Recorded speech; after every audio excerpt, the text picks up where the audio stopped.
سے دور ہو کے گزر جائیں۔ حرم میں لوگ قرآن کو قالین پہ رکھ دیتے ہیں، وہ اس کو بے ادبی نہیں سمجھتے، نعوذ باللہ وہ بے ادبی کرنا نہیں چاہتے۔ ان کے دماغ میں یہ ہوتا ہے کہ جو قرآن کے باہر جلد لگی ہوئی ہے یہی تو ہے، بس اس ہم جلد پر رکھ رہے ہیں، نیچے مٹی پہ تو نہیں رکھ رہے، اور نیچے قالین ہے وہ پاک ہے جس پہ ہم نماز پڑھ رہے ہیں، اگر اس پہ ہم نے قرآن رکھا ہے تو کیا حرج ہے؟ لیکن بہرحال احتیاط اسی میں ہے کہ ہر لحاظ سے قرآن کا ادب کیا جائے اور قرآن پاک کو کسی اونچی جگہ پہ رکھا جائے۔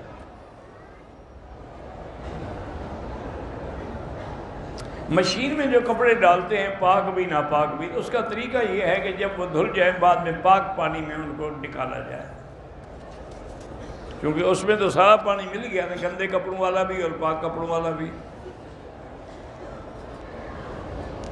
اگر والدین نے عقیقہ نہیں کیا تو میں اپنا عقیقہ خود کر سکتا ہوں، کوئی بات نہیں، خیرات ہی ہے نا۔ اگر کفیل اپنے ڈرائیور کو زکوٰۃ سے امداد کرے وہ لے سکتا ہے۔